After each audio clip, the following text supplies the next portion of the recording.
Bismillahirrahmanirrahim. Today we will discuss the casting, faults in casting, casting procedure, casting ring, screw, etc. So, what is casting? What is the aim of making a wax pattern? We are not going to give any wax pattern or anything which is made of wax to our patient. Not anything which is which is made up of wax can be used as any restoration in the mouth or in the oral cavity. So it is important and it is desirable to replace the wax pattern by any other thing, which may be acrylic, maybe a lye, maybe other thing. So usually in casting, we have to cast the material or the prosthesis through replacement of wax pattern by the molten alloy.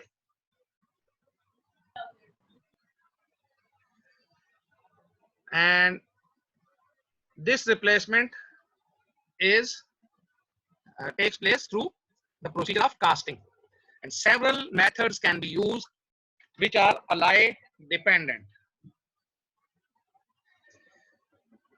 और इनके ऊपर हम बात कर चुके थे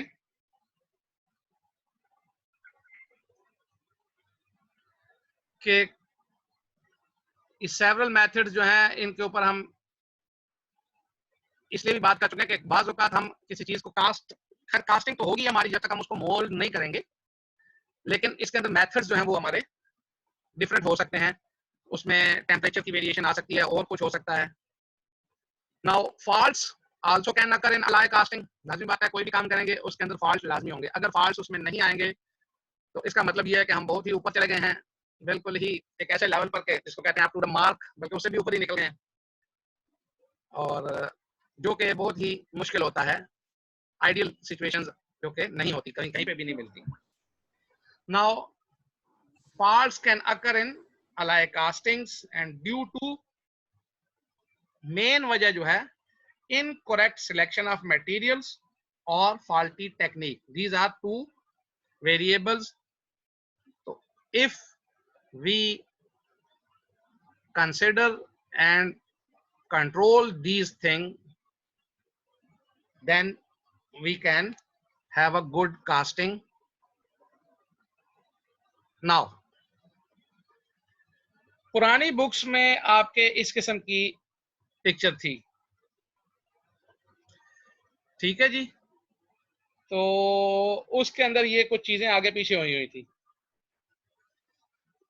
ये चीज आपको नजर आ रही है, और नई बुक में कुछ थोड़ा सा मसला अलग से है जी. कुछ नजर आ रही है आपको? जी सर, इन्वेस्टमेंट मोल्ड सर. जी हाँ, तो इसको मोल्ड को अगर हम देखेंगे तो इसमें क्या होगा, ये सबसे आउटर जो लेयर है हमारी वो क्या है, रिंग, ये मेटल कास्टिंग रिंग है, और ये जो लाइनर है ये अंदर वाली रेड लाइन है जो मैंने बनाई हुई है. सॉरी एक मिनट, ये आप लोगों को मैं बता चुका हूँ सब कुछ, ठीक है ना. तो ये रेड लाइन मेरा ख्याल से मैंने नहीं बनाई, रेड लाइन उसमें बुक में आई है. ये जो ऊपर मैंने जो लगाई है ना ब्लैक कलर की, ये मेटल कास्टिंग रिंग है, ठीक है. तो ये इसका जो एरो है ये जरा सा इधर रह गया है, हम थोड़ा सा इसको आगे कर ही लेते हैं ताकि इसके अंदर ये चीज खत्म ही हो जाए. ये क्या हो गया, ये तो स्टैंप आ गई है. अच्छा जी सर, ये जो एलॉय डिपेंडेंट है सर, इसका मतलब है कि ये कास्टिंग बगैर एलॉयज की नहीं होगी सर? लाजिम बात है, कास्टिंग का मतलब ये है कि हमने कास्ट करना है ना किसी चीज को, तो कास्टिंग बगैर एलॉय के तो नहीं हो सकती. हाँ, बाज औकात ये इसके मतलब किसी चीज के कास्ट करने के कुछ और भी मीन्स हो सकते हैं, तो लेकिन उसको कास्टिंग हम कहते नहीं है. जैसे अमलगम के अंदर हम अगर कर लें तो मॉडल जो है, मॉडल जो हम करते हैं उसको भी तो मॉडल कास्ट ही कहते हैं ना. जी सर। कास्टिंग तो वो भी है, लेकिन मेटल कास्टिंग जो होती है वो कुछ अलग से होती है। वरना तो हम जो जिप्सम के साथ मॉडल बना रहे हैं वो भी मेटल मतलब मॉडल कास्टिंग है, ठीक है ना। इसी तरह जी अगर सर। अमलगम के साथ हम किसी चीज को बना लेते हैं, दांत के अंदर किसी एक्रेलिक के साथ बना लेते हैं, तो वो भी तो कास्ट ही बन रही है ना हमारे पास, जी सर। ठीक है। खैर आप सिर्फ इधर मेटल के ऊपर ही बात करें ना फिलहाल, उसके ऊपर हम बाद में जब आ जाएंगे तो किसी उसमें कर लेंगे, लेकिन मेरा ख्याल से उसकी हमें को खास अभी जरूरत नहीं है। तो ठीक है, देखते हैं अगर कुछ आता है तो। अच्छा, ये सारी की जरूरत तो नहीं है मुझे दोबारा समझाने की। इसमें सिर्फ एक चीज ये है कि ये स्प्रू फार्मर या स्प्रू है, इसको इस एरिया को स्प्रू कहते हैं, जो हमारी मोल्ड कैविटी और स्प्रू बेस को आपस में अटैच करता है। मैं आगे भी दिखाता हूँ आपको। सर ये एक मर्तबा दोबारा बता दें सर, मुझे तो नहीं आ रहा। बेटा, ये कास्टिंग रिंग को हमने ट्रांसवर्सली काटा हुआ है, आधा किया हुआ है। जी। ये मुझे जी अगर सर। कोई मैसेज कर रहा है मेरे मोबाइल पे तो उसको कहो क्या मसले हैं। टाइम आगे थोड़ा होता है, ऊपर से टसाटस हो रही होती है। अच्छा चलो, आप में से कोई नहीं है, बस ठीक है। अच्छा जी, इसको हम पहले बात कर चुके हैं कि आउटर जो होता है, सबसे बाहर जो होगा वो कास्टिंग रिंग होगा, ये ब्लैक कलर की जो हमने लाइन खींची हुई है। उसके अंदर जो होगा ये रिंग लाइनर होगा, एस्बेस्टास हम बात कर चुके हैं, शीट होगी। ये जो होगी हमारी यस मोल्ड सर। कैविटी होगी, जो हमने बनाई थी वैक्स के साथ पैटर्न, और उसको हमने बर्न आउट किया हुआ है। ये वाला हिस्सा जो अटैच करेगा मोल्ड कैविटी को और हमारे स्प्रू फार्मर को या बेस को, तो स्प्रू बेस को सॉरी, उसको हम स्प्रू या स्प्रू फार्मर कहते हैं, ठीक है। और ये जो चीज होती है ये वाली, इसको स्प्रू बेस कहते हैं। ये अभी हम आपको दिखाते हैं। और बाकी जिसने सारी कैविटी को फिल किया हुआ है, ये इन्वेस्टमेंट है, हमारी इन्वेस्टमेंट मटेरियल है, ठीक है। ये पुरानी बुक्स में ये जरा से आपके एरोज आगे पीछे चले गए तो हमने ये अलग से लगाए हुए हैं, ये वाला एरो नहीं है, ठीक है। ये इसको आप इधर हम क्रॉस लगा देते हैं, ये नहीं है, ठीक है। क्लियर हो गया जी? Yes sir. अच्छा जी, अब हम सारी ड्राइंग क्लियर करके आगे चलते हैं। लो जी, ये अब आपको ज्यादा आसानी से समझ आ जाएगा। ये देखें, ये हमने, ये एक हमारे पास मॉडल है, मॉडल के ऊपर ये हमने प्रोसेसिंग वैक्स डाली हुई है, जिसके साथ हम उसका फ्रेमवर्क बना रहे हैं। ये नजर आ रहा है आपको सारा? जी सर। ठीक है जी, ये उसके क्लास्प्स वगैरह सब कुछ हमने इसके ऊपर डाल दिए हैं। और अब इसके ऊपर ये जो चीजें हैं, ये हमारे स्क्रू फार्मर हैं, ये वाले, ये जी तीनों सर। चीजें जो है, ठीक है। इसका क्या फंक्शन है सर? ये बताता हूँ ना, ठहर तो जाओ जरा, फंक्शन तो बाद की बात है। और उसके ऊपर ये जो कोन शेप है, ये स्क्रू बेस है। अब होगा क्या, जिस वक्त हम पीछे वाली उसको देखें, ये वाली बेस जो होगी और ये स्क्रू फार्मर होंगे, तो इसके आगे ये यहाँ पे जब ये पहुंच रहा है, तो ये हमारे पास, जब हम इसको कास्टिंग रिंग में डाल लेंगे तो क्या होगा, मल्टीपल सर। जब ये इस तरह से ये कास्टिंग रिंग के अंदर ये अगर आ गया है जैसे, तो ये बंद हो गया, इसके अंदर यहाँ पे आ गई हमारी इन्वेस्टमेंट सारी, ये बंद हो गया।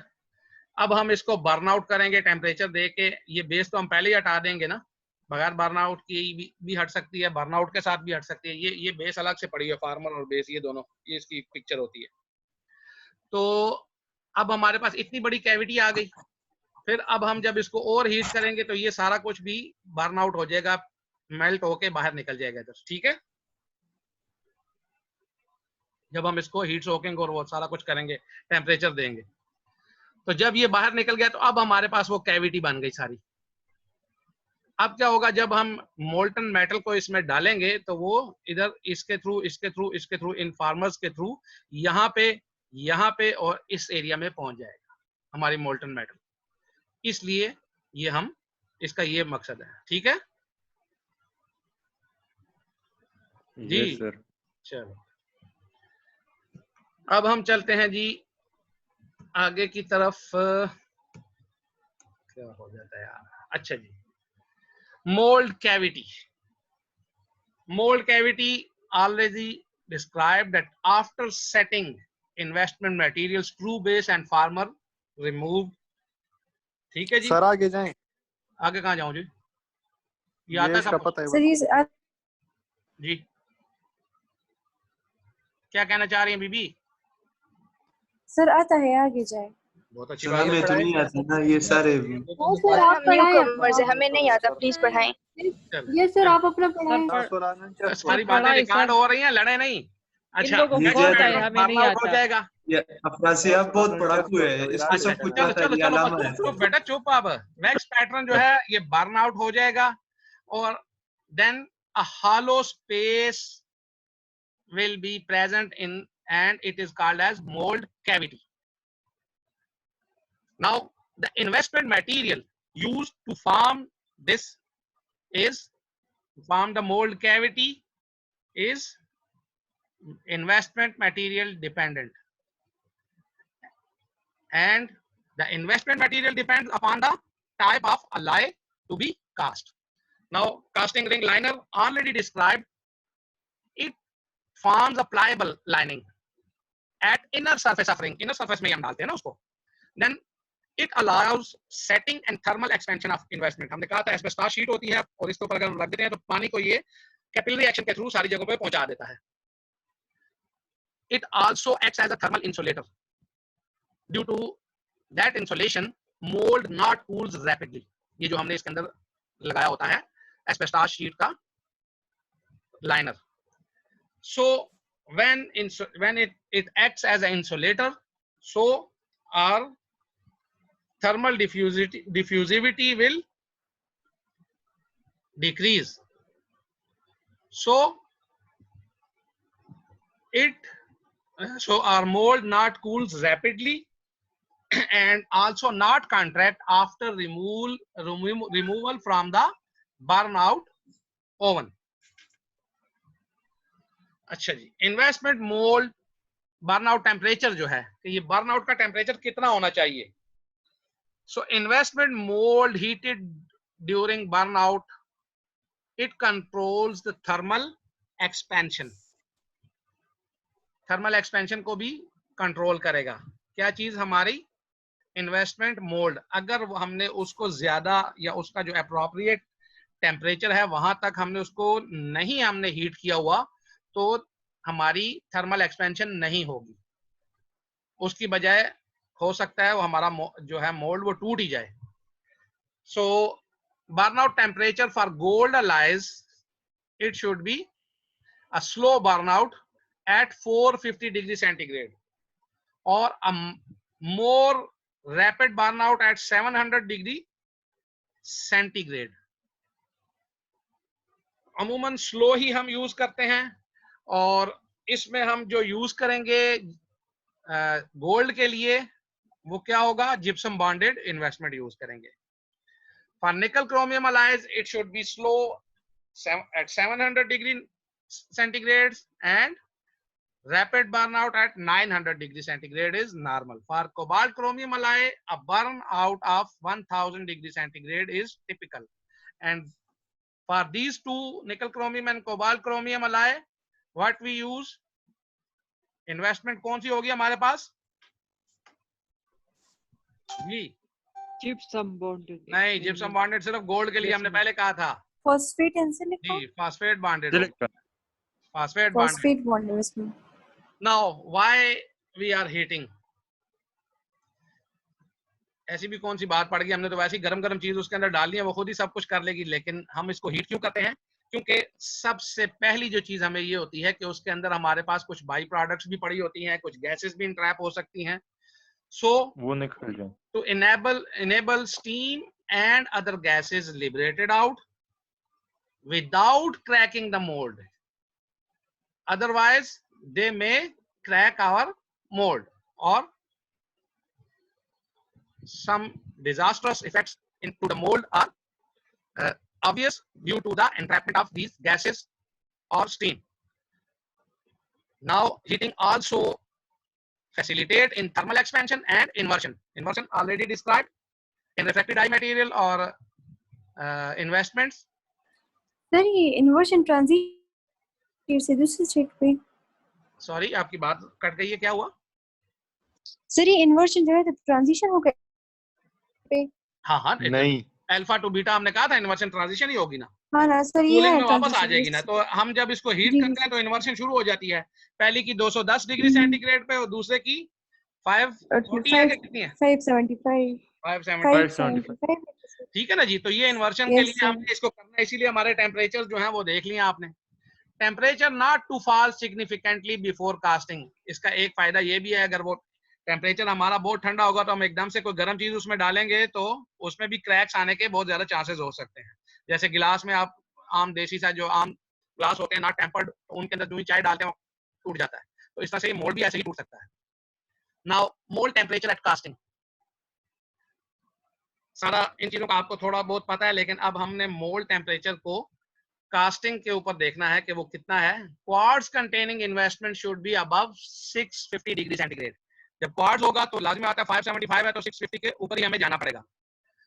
For adequate thermal expansion and inversion heated to about 750 degree centigrade. ठीक है जी, इसकी कुछ समझ आ रही है आप लोगों को जी? इस बात की समझ आई कि जो आ रही थी वो भी गई? कौन से वाली की सर? ये सेकंड पॉइंट की? हाँ ना, अभी फर्स्ट और तक सेकंड तो दोनों किसी की बात किताब कर। में नहीं लिखा भाई। नहीं सर, Yes, ये sir. समझाइए जरा सर, ये वाला समझाइए। Second third point heating to about बेटा हमने जब किसी चीज को हीट करना है तो हमारे पास दो टेम्परेचर है ना। No sir, no sir. आ गया तू जवान होके। ये फिर आ गया ये, इसको जरा ढूंढो, ये कौन है जवान होके कि इसकी सर जवानी ये को जरा देखें। जुनैद खान है, जुनैद खान। जुनैद अब खान ये के तो नाम पे किसी दोबारा आ रहा किताब में है। नहीं लिखा भाई। तेरी किताब बच्चे बंद ही करनी पड़ेगी। तू आया समझ नहीं आया पा आ गया। तू समझ नहीं पा रहा। सर जी एक क्वेश्चन सर जी। एक मिनट बेटा। सर जी एक क्वेश्चन सर जी। जी जनाब, जी जी जी फरमाए। सर जी टट्टी नहीं आ रही थी दिनों से। शट अप बेटा यार, तुम बकवास बात यह है करते हो कि सर। लास्ट में इसको इधर सर ये लेक्चर ही खत्म कर दे सर। ये क्या है ये के सबके नाम से है सर, सामने ये इसको निकाला। बदतमीज अपने बाप को भी इस सामने इस ये तरह बेटा बोल रही है। बाप को क्या, ये हर एक को यही कहता होगा, और उस बेचारे की असल में प्रॉब्लम ही यही है ना। सर जी कुछ हरा भरा कर दो मेरी जिंदगी में। बेटा बहुत कुछ हरा भरा कर सकते हैं हम। सर ये क्लास खत्म कर दे सर। ये नहीं नहीं बस बेटा, खैर पूरी है, कोई ऐसी क्लास। बात नहीं। सर के नाम से इसको निकाल देना। हाँ सर हाँ ये जो आप मोल टेम्परेचर पढ़ा लिए हो सर जी। जब माना दस मोल एक टेम्परेचर मिनट, ये है सर कौन, इसका बॉडी। नाम तो जरा बताओ ना यार, मुझे नाम वो हो गया। जुनैद खान है sir, Junaid Khan. Are Junaid. You comedy? लिखा हुआ है sir. My name is Junaid Khan. अच्छा अच्छा। आर यू बेटा बात कॉमेडी? ये है जुनैद खान कि जी तुम, जी जनाब। लगता ये है कि तुम्हारा जो सिस्टम है ना को बहुत ही खराब है, तो इंशाल्लाह बाद में तुम्हें कभी हमने पकड़ लिया तो फिर उधर तुम्हारी सारी टटियां मटियां निकाल देंगे। हाय हाय जिंदा हैं चलती फिरती मैयतें हैं।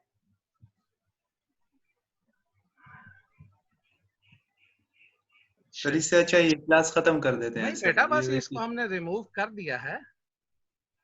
सर जी मेरे को रिमूव मत करो सर जी, मैं सोशली निग्लेक्टेड। नहीं किया सर। हो गया बेटा, हो गया, मैंने उस वक्त किया था, उस वक्त नहीं हुआ था, अब गया। तो चलो खैर है। सर ये रिकॉर्ड होता है सर। इसको लेक्चर फिर यूट्यूब पे ना डालें सर ये वाला। क्या मतलब? सर इसमें ये बातें फिर रिकॉर्ड हो गई होगी ना बेटा सर। अब हो गए, मैं उसको, आपको पता है पहले भी मुझे जब वो करनी पड़ी है ना इसकी, जिसको कहते हैं एडिटिंग में मेरा पूरा पूरा दिन लग जाता है। अच्छा ठीक है, अच्छा जी चलो। मोल टेम्परेचर एट कास्टिंग, इसमें बात हो रही थी कि क्वार्ट्ज जब हमारे पास होगी तो 575 डिग्री सेंटीग्रेड उसकी इन्वर्शन का हमारे पास वो है, ठीक है ना, टेम्परेचर वहां पे वो इन्वर्ट होता है और ज्यादा उसकी एक्सपेंशन होती है। तो we should take the mould temperature at casting at 650 degree centigrade. ठीक है ना जी। and for adequate thermal expansion we have to raise it 100 degree centigrade more, so it will become 750 degree centigrade. ठीक है जी। तो उसमें होता ही है कि जब 750 तक जाता है तो फिर हम जब वापस लेकर उसको रखेंगे उसमें कास्टिंग रिंग में कास्टिंग मशीन में उधर से ला के हीट सोकिंग से, तो क्या होगा, वो टेम्परेचर हमारा 100 डिग्री तक नीचे भी आ सकता है ना, तो इसलिए ये कूलिंग हो जाती है कास्टिंग से पहले थोड़ी सी, तो वो 750 से फिर 650 पे चला जाता है, लेकिन 575 से अबव ही रहता है। और क्रिस्टोबलाइट के लिए हमने कहा था कि ये है हमारा 2 क्या था 210, याद है उसका इन्वर्शन टेम्परेचर क्या हो गया, फिर सो गए हो? यस सर, याद है याद है। ठीक है जी, तो उसको हम 350 डिग्री सेंटीग्रेड पे ले जाएंगे और फिर इसी तरह से उसको भी 450 पे ले जाके जब वो आएगा तो फिर वो 350 के करीब करीब ही होगा हमारे पास। अब समझ आ गई जी इस चीज की? Yes sir. अच्छा जी। Now other factors, length and diameter of the screw. Screw जो हमारा था, वो जो हमने एक लाइन सी जो दी थी वो पाइपलाइन समझे उसको, उसकी लेंथ और डायामीटर जो है वो भी हमें बहुत ज्यादा फैसिलिटेट करता है। तो उसमें क्या होता है, सबसे पहले जो होता है distance of the mould cavity from the base. Distance mould cavity का बेस से जितना ज्यादा होगा उसमें कूलिंग के चांसेस ज्यादा होंगे और उसके अंदर हमारा प्रॉब्लम जो है कास्टिंग में ज्यादा हो सकती है। तो दिस डिस्टेंस और length of the screw can effect drastically on the quality of the casting. तो अब लार्ज कास्टिंग जो हमने आपको पिक्चर पहले दिखाई है, large casting needs 2 or more screws. उसमें 2 या सर लेंथ कैसे इफेक्ट कर सकता है? बेटा बता तो रहा हूँ, एक पाइपलाइन है, आपने गर्म चीज एक साइड पे डाली, दूसरी साइड पे जब जाएगी तो जितनी लंबी वो पाइपलाइन होगी उतनी देर में ठंडी हो जाएगी ना दूर जाके। अगर वो नजदीक होगी तो वो गरम गरम ही पहुंच जाएगी। अब पता चला? सही। ठीक है जी। Yes sir. Now large casting needs 2 or more screws. हमने देखे उधर 3 लगाए हुए थे, वो जो पिक्चर हमने दिखाई है पीछे, ठीक है ना जी। तो वो चूंकि लार्ज कास्टिंग थी तो उसके अंदर हमने 3 स्क्रूज लगाए हुए थे। वो क्यों? कि to ensure that our molten alloy should reach to all parts of the mold cavity before solidifying। लाजिम बात है, जब भी ये कास्टिंग, जब हमारा कास्ट मटेरियल जाता है तो फौरी तौर पे वो ठंडा होगा तो सॉलिडिफाई होगा, तो ये उसको सॉलिडिफाई होने से पहले पहले पहुंचा देगा। ठीक है, अगर एक तरफ से हो तो। Now casting machines. Casting machines अगर आप लोगों में से किसी कोई गया हो, कभी देखी है कहीं किसी ने? सर ये आपने वहाब रियाज को सर रिमूव कर दिया है सर, वो कह रहा है कि मुझे ऐड कर दे सर। नहीं, मैंने वहाब रियाज को नहीं रिमूव किया बेटा। अगर वहाब रियाज को किया होता तो वो उसको मैंने बात उससे की थी और वो आदमी गया, इसका मतलब ये है कि ये वहाब रियाज बातें करता है। नहीं सर वो हाँ, वो क्योंकि कह रहा अगर था वो कि होता सब तो वो तो बात कर रहा था और उसकी बात कटी है, मैंने उसको जब निकाला तो। क्या नाम था उसका जिसको हमने निकाला है? जुनेद। ठीक है नहीं ना? सर वहाब तो क्लास में था सर। तो फिर सर वहाब की आवाज ऐसी नहीं है। तो जो वहाब भी को है हम वैसे जानते कह रहा हूँ ना कि ये कह रहे हैं कि लड़के वहाब थे को सर। निकाल दिया, तो वहाब को तो मैंने नहीं निकाला, मैंने तो उसी जुनेद को निकाला था। सर जुनेद गलती क्या से हो नाम था गया होगा। जी? जुनेद खान था सर वो। हाँ जुनेद खान, मैंने उसी को निकाला क्योंकि उसके बाद उसकी आवाज भी बांधा है। जी सर। अच्छा जी।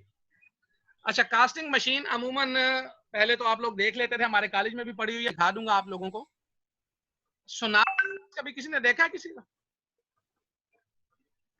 Yes sir. सोनार किसी को देखा है? सोनार को? Yes sir. उसके पास कास्टिंग देखी है किसी ने? कास्टिंग जी नो सर। देखिए ये कास्टिंग की कास्टिंग आप लोगों ने वगैरह देखी कास्ट करते हैं है?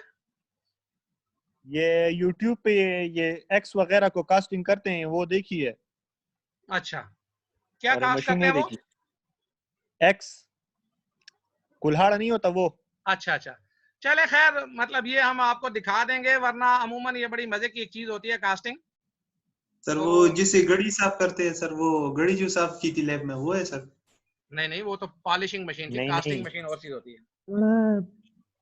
चले अब देखते ही हैं कि इसमें हमारे पास बहुत सी टाइप्स होती है कास्टिंग मशीन की। तो इसका मेन एम यही होता है कि मोल्टन अलाय को वो इन्वेस्टमेंट मोल्ड के अंदर ले जाए और उसको फिल कर ले कंप्लीटली। ठीक है जी। इसमें हमारे पास 3 मेन वेरिएबल्स होते हैं जो कि कैरेक्टराइज करते हैं मशीन को।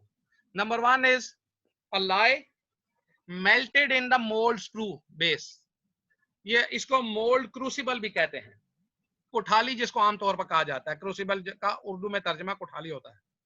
और in a separate crucible located in the casting machine. तो अलाय को या तो हम मोल्ड मेल्ट करेंगे, उसकी बेस में स्क्रू बेस आपने देखी थी कितनी वो बड़ी सी थी, हमने जो बनाई थी फनल सी, उसके ऊपर रख के डायरेक्टली हम उसको कर देते हैं, मेल्ट कर देते हैं। या फिर हमारे पास एक अलग से क्रूसिबल होती है, वो हम आपको दिखा देंगे इंशाल्लाह, उस क्रूसिबल में रख के हम उसको मोल्ड कर मेल्ट करते हैं और फिर उसको चला देते हैं। Now alloy melted by any one methods including gas air torch, इसमें गैस एयर टार्च होगी हमारे पास, ठीक है जी, oxy acetylene torch, electric induction heating और इलेक्ट्रिक रेजिस्टेंस मेल्टिंग। ये गैस एयर टार्च जो होती है हमारी अमूमन यही होती है जो वेल्डिंग मशीन में आपने देखी होती है, वो 2 सिलेंडर लगा के वो नहीं कर रहे होते, तो ये गैस एयर टार्च, ये गैस एयर टार्च होगी या ऑक्सी एसिटाइलिन टार्च इसको कह सकते हैं।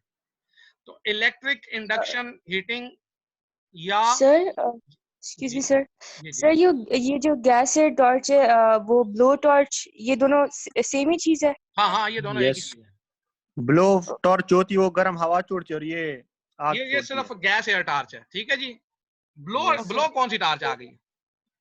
ब्लो सर गर्म हवा वाली होती है। गर्म हवा वाली कौन सी टार्च होती है? वो उससे ये नहीं होती, कास्टिंग नहीं होती, वो सिर्फ गर्म हवा ही छोड़ती है।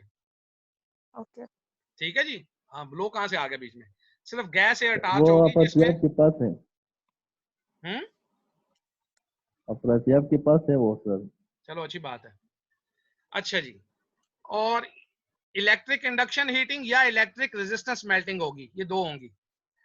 Now alloy driven into molten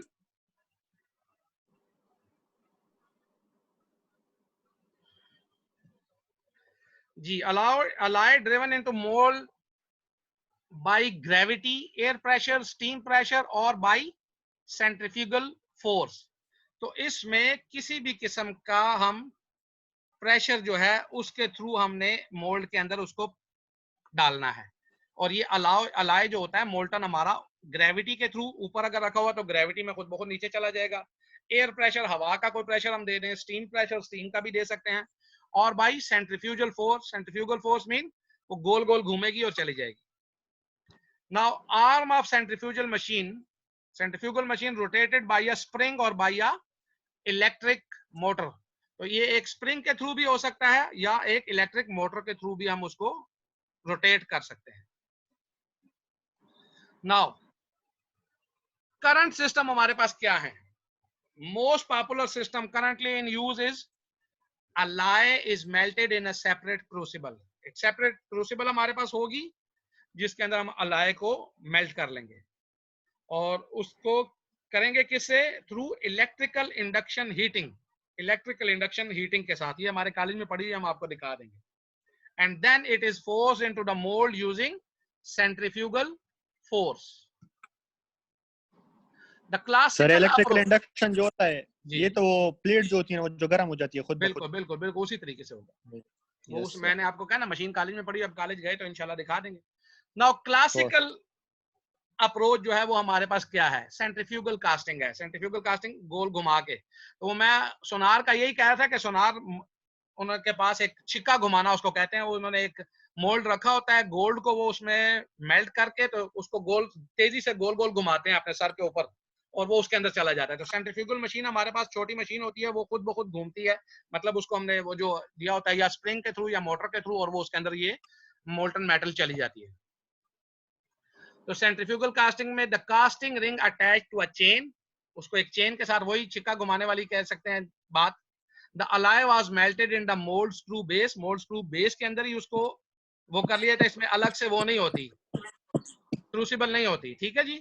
and forced into the mould cavity by swinging, वही सर के ऊपर उसको या गोल घुमा के या मशीन खुद ब खुद वो उसको कर देगा। The casting ring around the end of the chain, casting ring जो होता है क्या होता है? चेन के एंड के ऊपर पड़ा होगा उसमें। नाउ फॉल्ट्स इन कास्टिंग, चार किस्म के कास्ट हैं, finning and bubbling, incomplete casting, porosity in casting, oversized और अंडरसाइज्ड कास्टिंग। ये आप लोगों ने याद रखने हैं, ये वाइवा में भी पूछे जाते हैं। Finning and bubbling, how it takes place. इसमें होता यह है, if investment is heated up too rapidly in the furnace, क्या होगा, हमने पहले कहा था कि अगर एक तेजी से हम इसको करेंगे तो उसमें क्रैक्स आ जाएंगे।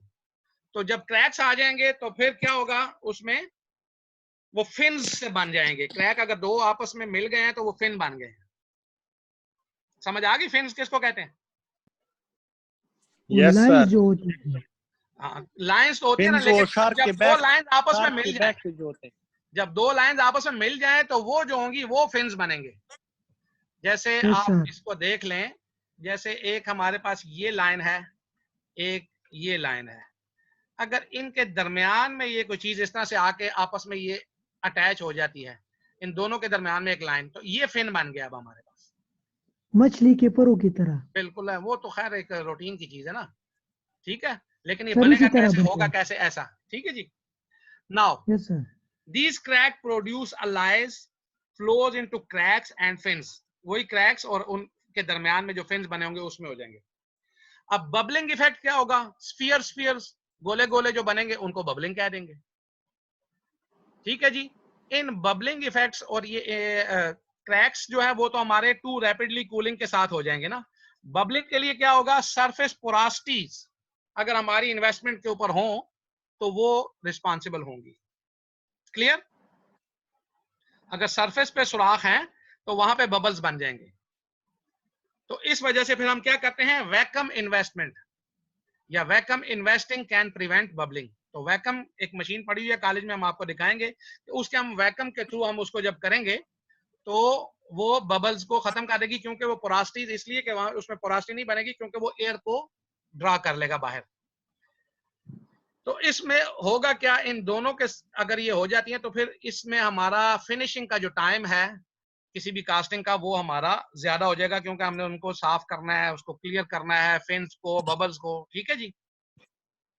और अगर ये डिफेक्ट जो है क्रिटिकल एरियाज में, एग्जांपल क्राउन के शोल्डर को क्या होगा, जो क्राउन का वो वाला हिस्सा जो बिल्कुल गम मार्जिन के पास होगा, वहां पे आ जाए तो फिर तो मसला ही खराब हो जाएगा ना। अगर वहां पे फिन आ गया है या उधर वहां पे बबलिंग आ गई है तो वहां पे उसकी कटिंग में हो सकता है हम उसकी सारी जो अनाटमी है वो खराब कर दें, तो उससे क्या होगा, हमें रिकास्ट करना पड़ सकता है। अच्छा जी, इनकम्प्लीट कास्टिंग में क्या होगा, इसकी अब बहुत सी हमारे पास रीजंस हैं। Number and thickness of screws, जो हम पहले बात कर चुके हैं कि अगर उसकी थिकनेस भी ज्यादा होगी, मोटा भी ज्यादा होगा, तो उसमें भी उसकी कूलिंग ज्यादा हो सकती है, ठीक है जी। सॉरी, पतला ज्यादा होगा तो उसमें कूलिंग ज्यादा होगी, मोटा ज्यादा होगा तो उसमें वो फौरी तौर पे नीचे पहुंच जाएगा। The number and thickness of screw affect the casting. More will fill the mold readily. ज्यादा होंगे तो मोल्ड को जल्दी से भर देंगे, लेकिन एक ड्रॉबैक उसका ये होगा कि इफ एक्सेसिव, अगर बहुत ज्यादा स्क्रूज हमने डाल दिए हैं तो फिर फिनिशिंग हमारे लिए बहुत डिफिकल्ट हो जाएगी। फिर हम फिनिश करने के लिए उनको कटिंग करेंगे उस स्क्रूज को, तो वो मसला होगा। उसके अलावा अलाई भी हमें ज्यादा चाहिए होगा कास्टिंग के लिए, क्योंकि स्क्रू हमारे हैवी हैं, ज्यादा हैं, तो इसके अंदर डिफिकल्टीज इन मेल्टिंग भी आएंगी, क्योंकि हमने उसको मेल्ट करना है तो हमारा टाइम ज्यादा होगा। और लाजिमी बात है, मेटल जो होती है वो थोड़ी सी जब ज्यादा टाइम लेगी तो उसमें हमारे नीचे मोल्ड के जो है, मोल्ड के खराब होने का ज्यादा खतरा होगा, क्योंकि वहां पे उसको टेम्परेचर ज्यादा चले जाएगा। अच्छा जी, एक्सक्यूज मी सर, जी जी सर ये स्क्रू और मोल्ड जहाँ अटैच होता है ना सर, तो वहाँ ये फॉल्ट ज्यादा होते हैं ना मोल्ड में फिर? जी जी बिल्कुल। अच्छा, ऐसे है कि इसमें हमारी थोड़ी सी वो रह गई है और इधर हमारे पास टाइम बहुत थोड़ा है। अगर ये हुआ तो हम एक क्लास 5 मिनट के वक्फे से और दूसरी ले लेंगे, ठीक है? ठीक है सही है सर। हाँ, ताकि आप लोगों का ये क्लियर हो जाए। अच्छा, तो डिफेक्ट्स जो होंगे मोर होंगे at point where screws are attached.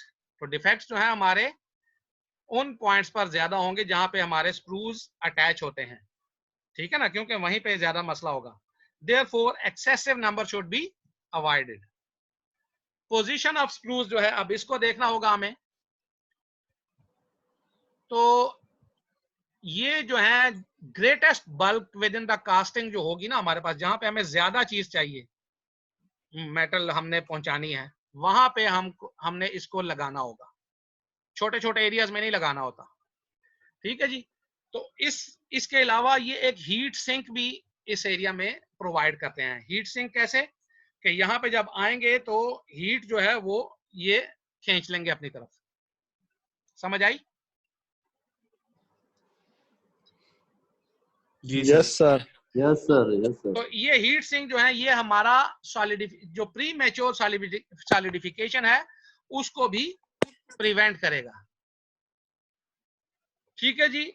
और incomplete filling of the mould जो है वो भी हमारी प्रिवेंट हो जाएगी, क्योंकि ये हीट सिंक है। ये यहाँ पे हीट सिंक ऐसे होगा कि यहाँ पे ये गर्म होगा ना, फिर आगे ये ठंडा होना शुरू होगा। तो हीट जो है हमारी, उसका जो कन्वेक्शन जो है, और वो जो है क्या है, 3 मेथड्स हैं, कौन कौन से जी?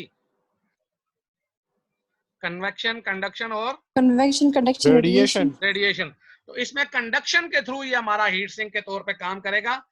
अगर अगला हिस्सा जो है वो ठंडा है, लेकिन ये पीछे वाला जो हिस्सा है मोटा है उधर, और यहाँ पे हीट ज्यादा है, तो क्या होगा, इधर से हीट वेव आगे की तरफ जो है कंडक्शन होगी हीट की, और वो आगे जो है टेम्परेचर हमारा और तेज होके वो अपनी जगह पे पहुंच सकेगा। इसलिए ये हीट सिंक के तौर पे काम करेगा। हीट को ठंडा नहीं करेगा, उल्टा ये गर्म करेगा अगले हिस्से को। बात समझ आई? क्यों फिर सो गए दोबारा हो? रिपीट करें जरा सर। हीट सिंक के तौर पे ये काम तो करते हैं। तो हीट सिंक इस सेंस में कि ये मोटे मोटे हम इसमें अगर बॉल से बना देते हैं तो जो अगला हिस्सा होगा वो हमारा जल्दी ठंडा हो जाएगा ना। तो ये बॉल जो होगा यहाँ पे चूंकि ज्यादा मेटल पड़ी हुई है तो ये गर्म ज्यादा रहेगा, तो यहाँ से कंडक्शन के थ्रू हीट आगे वाले हिस्से पोर्शन में ज्यादा जाती जाएगी। Clear sir? इसमें गई जी? बॉल कहाँ से आ गई इसमें सर? ये हम बनाएंगे ना, हमने बताया तो है कि हम यहाँ पे हीट सिंक बनाते हैं। स्क्रू जो होते हैं इनके थ्रू, इनके आगे हमने एक हीट सिंक सा बनाते हैं, और उसको वो एक बॉल सा होता है, वहां पे जो होती है ना बल्क जो होती है वो जरा ज्यादा हो जाती है। ये बाज हम स्क्रू जब बनाते हैं तो वहां पे एक गोल गोल बॉल सा बना देते हैं ज्यादा। सही। ठीक है जी। तो ये कास्टिंग की चीजें, ये बाद में हम आपको बताएंगे। तो इसमें अब ये है placing screws near to bulky areas of casting. तो स्क्रूज को बल्की एरियाज के नजदीक हमने रखना, पहले भी हम बात कर चुके हैं। तो इट एड्स स्क्रू रिमूवल। अब बल्की एरिया के करीब होगा तो स्क्रू को रिमूवल एंड फिनिशिंग को जब हम करना चाहेंगे तो हमारी कास्ट को डैमेज नहीं करेगा। Now solidification occurs due to improper melting or too low mold temperature before filling the mold. तो अगर ये चीज नहीं होगी तो फिर क्या होगा, सॉलिडिफिकेशन हो जाएगी, जिसकी वजह से इम्प्रॉपर मेल्टिंग हो जाएगी या टू लो मोल्ड टेम्परेचर हमारा होगा, तो उसे फिलिंग मोल्ड की होने से पहले ही हमारी सॉलिडिफिकेशन हो जाएगी। इस बात की समझ आई जी? नहीं सर, दोबारा बताएं। देखिए हमारा मोल्ड जो है टेम्परेचर इसका अगर कम है, ठीक है, या हमने इम्प्रॉपर मेल्टिंग नहीं की है हमने अपने मेटल की, तो क्या होगा, सॉलिडिफिकेशन शुरू में ही शुरू हो जाएगी ना। यस सर, पोर करने पे ही। तो पोर करने के साथ ही शुरू हो जाएगी। इसलिए बिफोर फिलिंग द मोल्ड, अभी हमारा फिल हुआ नहीं हुआ होगा तो हमारी सॉलिडिफिकेशन शुरू हो जाएगी। ये इसका मतलब। इसे तो हाफ वो कहते हैं ना, इनकम्प्लीट कास्टिंग। हाँ, ये इनकम्प्लीट में भी आती है ना। अब ये इसमें तो हमने कहा ना कि ये बहुत ज्यादा उसके वो है ना, वेरिएबल्स। इनकम्प्लीट में बहुत सी चीजें आ जाती हैं। अब इसके अलावा ये थ्रस्ट भी है, ये भी इनकम्प्लीट में आ रही है।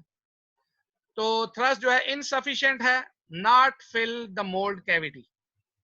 अगर थ्रस्ट हमारी इनसफिशिएंट होगी, थ्रस्ट का मतलब किसी को धक्का दे देना, तो अगर हमने धक्का सही तरीके से नहीं दिया तो हमारा मोल्ड कैविटी जो है हमारी वो मुकम्मल फिल नहीं होगी।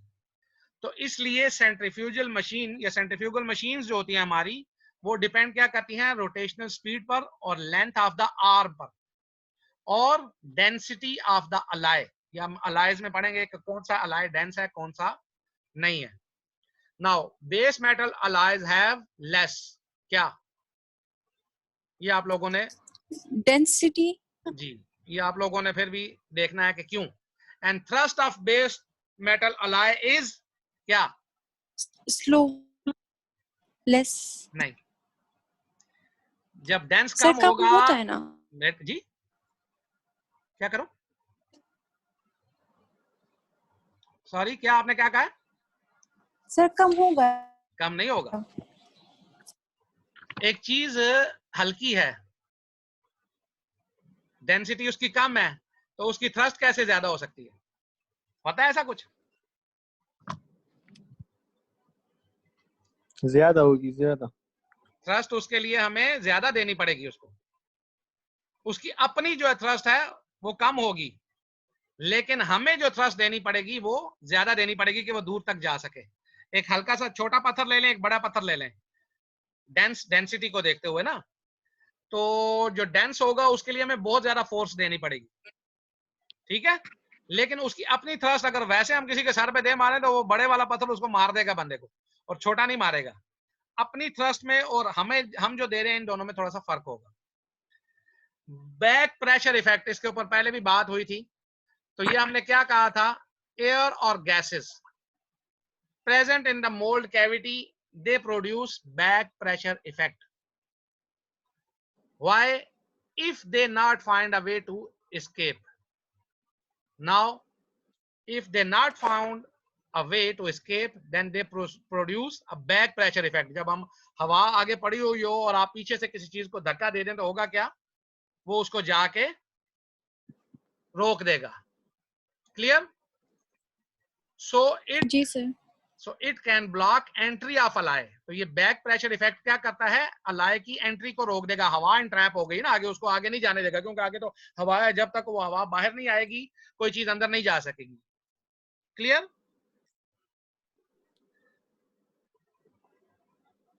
जी यस सर। अच्छा, टू फैसिलिटेट एस्केप इन्वेस्टमेंट, ठीक है जी। क्या करेगा ये? इन्वेस्टमेंट के अंदर अगर इस चीज को हम करना चाहें, एस्केप इन एयर को, तो ये क्या होगा जी? फैसिलिटेट करेगा। Between casting and and of the ring should be thin but strong enough. Distance x हमने वो जो उसमें देखा था पिक्चर में, अगर आप देखें तो एक डिस्टेंस था। तो ये इसको हमने एस्केप करने के लिए कि ये गैसेस वगैरह निकल आए इसमें से, कास्टिंग और एंड ऑफ द रिंग जो है उसके अंदर एक थिन लेकिन स्ट्रॉन्ग एनफ हमारे पास डिस्टेंस होना चाहिए, ठीक है जी। और सबसे अहम चीज कि end of the casting ring should not be occluded. And जो होगा कास्टिंग रिंग का वो बंद नहीं होना चाहिए। वेंट्स होने चाहिए उसमें। वेंट्स नहीं होने चाहिए। एंड जो है आपको क्या सर ये लास्ट पॉइंट समझ नहीं आई। मैं बताता हूँ। ये डिस्टेंस वाली डिस्टेंस ऐसे है कि मैं आपको पिक्चर पे ले जाता हूँ। सर वो पिक्चर याद है मुझे। नहीं याद ना, अगर आपको याद होती तो आप ये क्वेश्चन ही ना करती। ये है, ये देखें, ये हमारे पास क्या है? ये है डिस्टेंस एक्स, ये वाला। तो ये वो कहते हैं इतना होना चाहिए कि इसके अंदर से एस्केप ऑफ गैसेस हो सके। ये एक एडिकेट हमारे पास डिस्टेंस होना चाहिए। बिल्कुल फौरी तौर पे अगर यहाँ पे बिल्कुल नजदीक होगा तो इधर से गैसेस इतनी जल्दी से नहीं निकल सकेंगी। अगर ये थोड़ा सा लंबा है कांस्टेंट होगा जी, इसका डिस्टेंस जो है ये एक्स का, ये तो कांस्टेंट होगा फिर हर। नहीं कांस्टेंट नहीं होता, हर एक के लिए अलग अलग होता है। आप देखें नेक्स्ट इसमें, ये देखो, इसमें देखो कांस्टेंट नहीं है, किसी का किधर है किसी का किधर है। ये इधर नजदीक है, इधर इस तरफ है, इधर ये दूर है, ठीक है। और ये वाला जो है, ये वाला एरिया, ये जो बेस है स्क्रू फार्मर की, स्क्रू बेस, ठीक है, ओके। ये जो स्क्रू बेस है हमारी, ये अक्लूड नहीं होनी चाहिए, ये ओपन होनी चाहिए। ये ना हो कि इसके अंदर कोई चीज पड़ी हुई हो, कोई गंद पड़ा हो, कोई चीज, इसको हमने एक तो क्लियर होना चाहिए, अक्लूड नहीं होनी चाहिए, मुकम्मल तौर पे ओपन होनी चाहिए। जब ये ओपन होगी तो हमारी कास्टिंग इसमें से आराम से हो जाएगी, मोल्टन मेटल इसमें से आराम से अंदर चली जाएगी। क्लियर जी? Sir yes sir.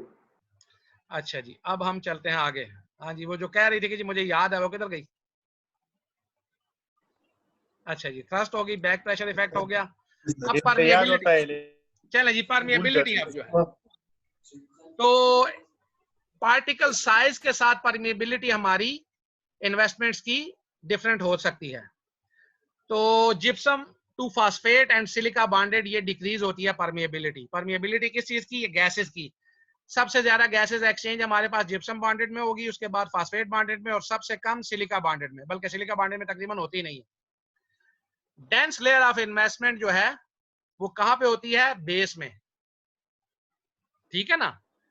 तो क्यों कि ये क्लोज की जाती है temporarily by a sheet of metal और ग्लास। सबसे नीचे हमारे पास उसका जो अदर एंड है, ये वाला पहले वाला एंड नहीं, स्प्रू बेस नहीं है, ये बेस इन्वेस्टमेंट की दूसरी तरफ जो होती है। समझ आई कि नहीं? Yes sir.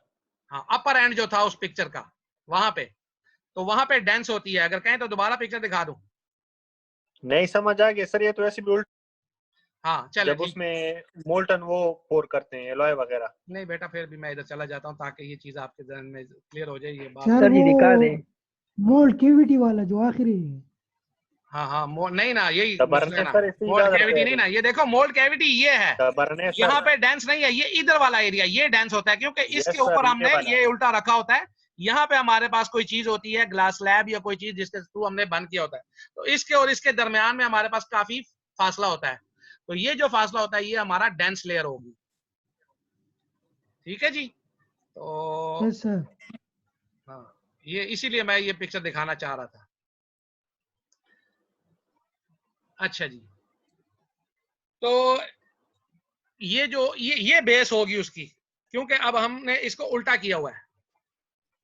तो उसके बाद इसको should be scraped for escape of gases, तो इसको थोड़ा सा स्क्रैप कर लिया जाता है ताकि गैसेस निकल आए आराम से, अगर डेंस हमारे पास ज्यादा वो होगा तो सिलिका बॉन्डेड में या फाइन ग्रेन फास्फेट बॉन्डेड में क्या करेंगे? हम वेंट बनाएंगे जो कि 0.5 मिलीमीटर इन डायमीटर होंगे फॉर एस्केप ऑफ जी गैसेस। ठीक है जी? और it towards the crucible end of the mould,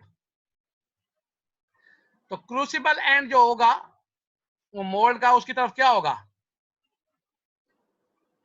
अगर हमारे पास ये होगा तो casting with back pressure is rounded at the edges and lacking in detail. अगर बैक प्रेशर कहीं पे आ जाता है तो फिर क्या होगा? वो जगह रफ होगी, एजेस क्या होगी? उसकी राउंड होंगी और डिटेल नहीं आएगी, गोल गोल चीजें बन जाएंगी। ठीक है? क्योंकि वो गैस उसको नहीं आने देगी, गैस थोड़ी सी कंप्रेस होगी, थोड़ी सी बाहर होगी, उस वजह से। कूलिंग श्रिंकेज क्या होगा जी? Excuse me sir. जी जी हेलो, एक्सक्यूज मी सर। जी जी जी सर ये लास्ट 3 पॉइंट्स पीछे वाली स्लाइड की तरह से दोबारा से एक्सप्लेन कर दें। Casting with back pressure, silica bonded sir. Silica bonded में बेटा हमने पहले कहा हुआ है कि उसमें वेंट हमें बनाने पड़ते हैं गैसेस के लिए। तो 0.5 मिलीमीटर जो होगा, डायमीटर जो होगा, वो हमने उसमें कम से कम ये हमारा एस्केप ऑफ गैसेस के लिए वेंट होना चाहिए। ठीक है? अच्छा जी, कूलिंग श्रिंकेज अच्छी तरह हमें पता है कि जब हम अलाय हमारा कॉन्ट्रैक्ट करता है तो कूलिंग की वजह से श्रिंकेज होती है। आउटर पोर्शन कास्टिंग वो तो वो जो होता है अमूमन internal walls of the mould के साथ इन कांटेक्ट होता है। ठीक है जी? तो internal walls of the mould अमूमन हमारे मेटल की निस्बत कूल होती हैं। तो जहां पे थिन सेक्शन आएंगे तो वहां पे क्या होगा? वो लेस इंसुलेटेड होते हैं हीट लॉस के लिए, क्योंकि वो थिन होते हैं। ठीक है जी? इन्वेस्टमेंट के थ्रू तो वहां या सॉरी जी थिनर सेक्शन जो है हमारे, या वो एरियाज जहां पे इंसुलेशन जो है हीट लॉस की हमारे पास कम होगी इन्वेस्टमेंट के थ्रू, वो जल्दी फ्रीज हो जाएंगे या सॉलिडिफाई हो जाएंगे। ठीक है ना? क्योंकि वहां पे इन्वेस्टमेंट हमारे पास क्या होगी?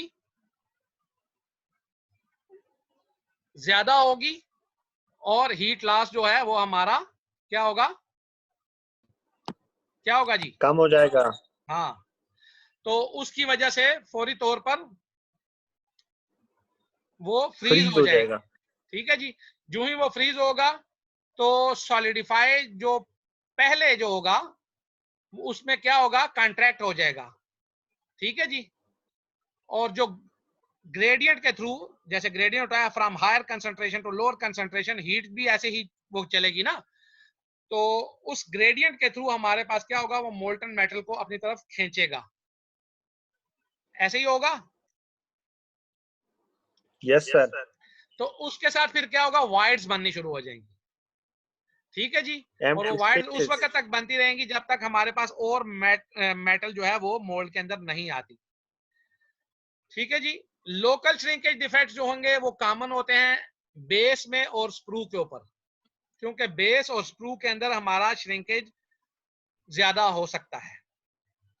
तो casting should freeze by a wave of solidification traversing its mass moving towards the screw. तो इसका मतलब ये हुआ कि कास्टिंग जो है वो उसको फ्रीज होना चाहिए सॉलिडिफिकेशन इस तरीके से कि वो जो मैस जो है स्क्रू के थ्रू जो गुजर रहा है उसके थ्रू इसकी सॉलिडिफिकेशन होनी चाहिए, वहां पे पहले नहीं हो जानी चाहिए एंड में, वरना फिर क्या होगा, हमारे पास वाइड्स बननी शुरू हो जाएंगी। क्लियर जी? Yes sir. चलो अच्छा है, आज दूसरी क्लास की जरूरत ही नहीं पड़ रही है, यही हमारे 54 मिनट पे चला गया। चले जी, स्क्रू रेजरवायर, ये वो बात थी वो जो मैंने गोले गोलों की बात की थी। जो a reservoir of metal is present in the screw if these are of sufficient thickness। तो अगर तो ये sufficient thickness के हैं ठीक है, अगर नहीं है तो फिर क्या होगा, तो thicken up a section of each screw as near to the casting as possible। तो हम वहां पे उसको थोड़ा सा थिक कर देते हैं। राउंड स्क्रू सुपरवाइजर, वो गोल गोल मैंने आपको बताया था बॉल्स, तो राउंड स्क्रू रेजरवायर्स वो हम बना देते हैं।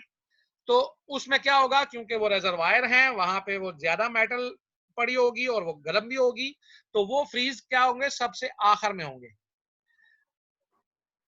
तो फिर क्या होगा, अगर कोई श्रिंकेज होगा या श्रिंकेज पोरासिटी होगी तो वो फिर इन रेजरवायर्स में होंगी, कास्टिंग में नहीं आएगी। इसका ये सुपर स्क्रू रेजरवायर का हमें ये फायदा होगा।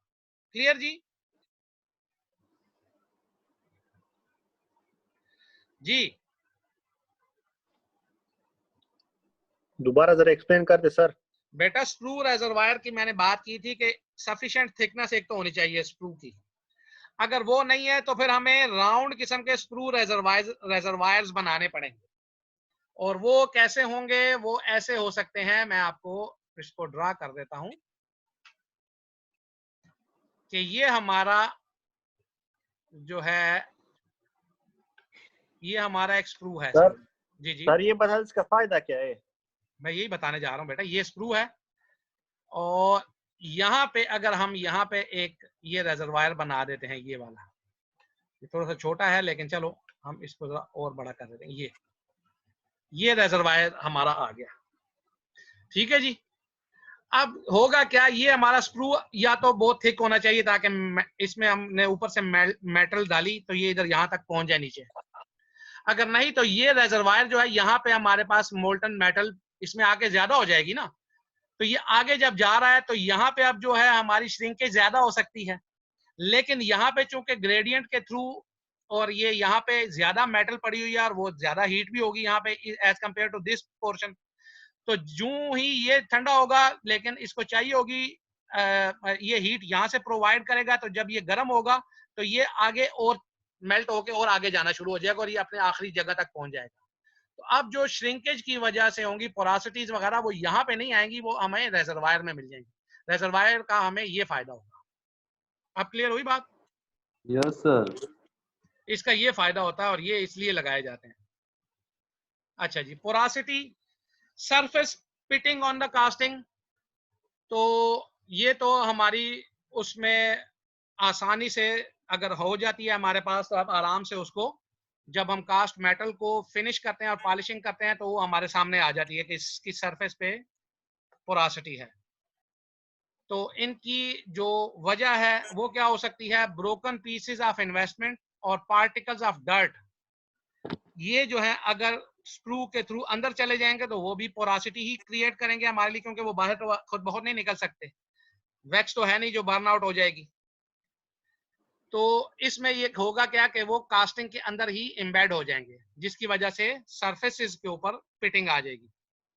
तो इसलिए जब इस चीज को हम पोरासिटी को हम प्रिवेंट करना चाहें, सरफेस फिटिंग को, तो हम क्या करेंगे, कास्टिंग मोल्ड को हमने स्क्रू उसका हमेशा डाउनवर्ड रखते हुए होल्ड करना है जब हम उसको ट्रांसफर कर रहे होंगे उधर से हीट जो है क्या होती है हमारी फर्नेस से उधर कास्टिंग मशीन पर। तो ठीक है, ताकि उसके अंदर कोई चीज ना चली जाए जो कि पोरासिटी काज ना कर सके।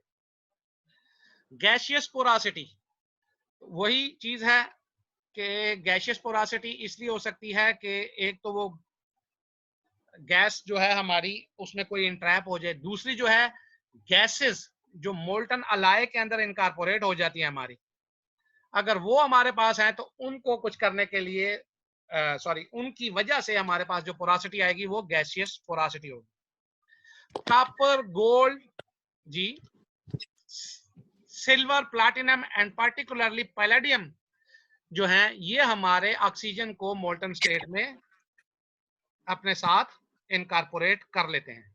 कॉपर, गोल्ड, सिल्वर, प्लैटिनम और स्पेशली द पैलेडियम। पैलेडियम हम बात कर चुके हैं कि palladium readily reacts with oxygen.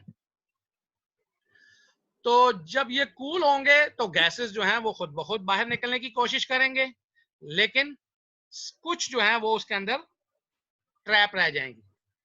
तो अगर वो ट्रैप रह गई हैं, अगर तो वो निकल गई हैं फिर तो कोई मसला नहीं होगा, लेकिन अगर वो ट्रैप हो गई हैं तो इसमें पोरासिटी आ जाएगी और वो पूरी की पूरी कास्टिंग में होगी गैसियस पोरासिटी। तो इस वजह से फिर क्या होता है, हमें स्पेसिफिकेशंस के मुताबिक, मैन्युफैक्चरर इंस्ट्रक्शंस के मुताबिक उसको कास्ट करना होता है और उसको ओवरहीटिंग नहीं करनी है। ठीक है जी। और अगर हो सके तो हम उसको एक इनर्ट मटेरियल उसमें कास्टिंग जो है वो एक इनर्ट गैस या वैक्यूम के अंदर हम उसकी कास्टिंग करें। क्लियर जी। अब ये आ गए जी Yes, फाइनल। sir. अब हमारे पास फाइनल वो आ गया अंडर साइज और ओवर साइज कास्टिंग। तो अंडर साइज या ओवर साइज कास्टिंग जो है वो हमारा फाइनल फिट जो है कास्टिंग वो डिपेंड करता है हमारी कास्टिंग के ऊपर। तो बैलेंसिंग आउट जो है किसका ये खुला हुआ है, अफरा से आप इसको बंद करो। सर बात करने के लिए खोला है अभी। जी खोलो, बोलो। ये ओवर साइज जो कास्टिंग जो है वो तो ठीक हो सकती है, ये पॉलिशिंग वगैरह और ये सरफेस को स्मूथ करने के ओवर साइज है। ओवर साइज मैं आपको बताता हूँ, आपके सर के ऊपर एक टोपी है और वो ओवर साइज है, आप उसको पॉलिश करके अपने सर के ऊपर पूरा कर लेंगे? पॉलिश करने तो और खुल जाएगी। जी समझ आई? क्यों खुलेगी सर? सर दूसरा एग्जांपल दे दो। बेटा सर के ऊपर टोपी जो है वो बड़ी हो तो उसको आप छोटी कैसे करोगे? पॉलिश करने से हो जाएगा? उसको इस्त्री करोगे तो तुम्हारे सर पे फिट आ जाएगी? नो सर, ये स्मूथनिंग से तो हो जाएगा ना। ये तो कैसे स्मूथनिंग? बेटा स्मूथनिंग बाहर से कर रहे हो, अंदर से भी स्मूथनिंग करोगे तो स्मूथ जो चीज होती है वो तो कम होती है, उसकी थिकनेस कम हो जाती है। तो स्मूथनिंग अगर होगी तो और ओवर साइज हो जाएगी। आप अंदर की बात करें, मैं तो बाहर की बात कर रहा हूँ सर। अंदर से करो या बाहर से, दोनों से करो। बाहर से भी अगर स्मूथ करोगे तो वो टोपी जो है वो छोटी तो नहीं हो जाएगी, वो तो पतली हो जाएगी। साइज तो उसका वही रहेगा। ठीक है, ठीक है ना। आप अंदर से करो चाहे बाहर से करो, उसने तो साइज तो उसका नहीं खत्म हो सकता। सही। अच्छा जी। तो फाइनल फिट जो होता है ये balancing out of expansion and contraction. तो हमने पहले बात कर चुके हैं कि एक्सपेंशन और कंट्रैक्शन कहाँ पे होती है। हमारे सबसे पहले जो कंट्रैक्शन होगी हमारे इंप्रेशन में होगी, उसके बाद एक्सपेंशन हमारे जो मोल्ड बनाएंगे उसमें होगी, उसके बाद मोल्ड कैविटी जिस वक्त हमारा फिर वैक्स पैटर्न बनेगा उसमें फिर हमारी कंट्रैक्शन होगी। फिर जब हम उसमें जाएंगे मोल्ड जब बना देंगे या उसको रखेंगे तो थोड़ी सी वो उसमें वैक्स जो है हमारा थोड़ा सा उसकी जो स्ट्रेसेस रिलीव होंगी तो वो फिर थोड़ा सा एक्सपैंड करेगा। उसके बाद जब हम हाइग्रोस्कोपिक या हीटिंग जब देंगे उस वक्त फिर हमारी एक्सपेंशन होगी, उसके बाद हमारी इन्वर्शन होगी, फिर एक्सपेंशन होगी, फिर जब कूलिंग होगी हमारी मेटल की तो ये दोबारा वापस हमारी कंट्रैक्शन हो जाएगी। मेटल की, तो ये सारी जो चीजें हैं ये बैलेंस आउट होनी चाहिए। ठीक है जी। Major dimensional changes involved are casting shrinkage, compensated for setting expansion, thermal expansion and inversion of investment. तो ये मेजर जो चेंजेस होंगी ये इन 3-4 चीजों के ऊपर होंगी। ठीक है। अब फॉल्ट इन टेक्निक्स, टेक्निक के अंदर भी बहुत से फॉल्ट हो सकते हैं। वो क्या हो सकते हैं, उनको हमने रोकना है। और वो कैसे, अगर हमारे टेक्निक में फॉल्ट आ रहे हैं तो सबसे पहली चीज तो ये है कि हमने इन्वेस्टमेंट मोल्ड को हाई टेम्परेचर तक नहीं लेके जाना, वरना हमारे पास फॉल्ट्स ऑब्वियस हैं। Now they produce insufficient compensation for casting shrinkage. अगर हमारी हीटिंग हमने बहुत ज्यादा कर दी है तो insufficient compensation for casting shrinkage हो सकती है हमारे पास। Other factors are impression material and impression technique may also influence the final result. तो impression technique और impression material भी हमारा final result को हमारे को क्या करेगा, influence कर सकेगा। और इसके साथ ही end होता है जी। जी जनाब। सर ये हम प्रैक्टिकली करेंगे कास्टिंग वगैरह? नहीं, प्रैक्टिकली कास्टिंग हम नहीं करते हैं। नहीं, इतने भी सिलेंड्रिकल साइज में नहीं होता बेटा। ये कास्टिंग जो होती है ये हमारे कॉलेज में पड़ी हुई है मशीन, लेकिन ये कि फर्स्ट ईयर में अगर हमारे उधर देखेंगे, अगर कोई प्रॉब्लम, हमें ये टाइम नहीं है, वरना कोशिश हमारी ये होगी कि हम आपको कास्टिंग किसी तरीके से दिखा सकें। तो कास्टिंग अमूमन फर्स्ट ईयर में, मतलब जो जहाँ पे जो मशीन ये चल रहे हैं सिस्टम, तो वहां पे तो होती है, लेकिन अब चूंकि हालात ही ऐसे हैं कि उसमें वो नहीं हो रहा, तो अगर जो ही हमारा कोई प्रैक्टिकल शुरू हुए तो हम जाके आपको ये कास्टिंग भी दिखा देंगे। कास्टिंग मशीन हमारे पास क्लिनिक में अपना इसमें कॉलेज में पड़ी हुई है और हम इसको यूज कर सकते हैं।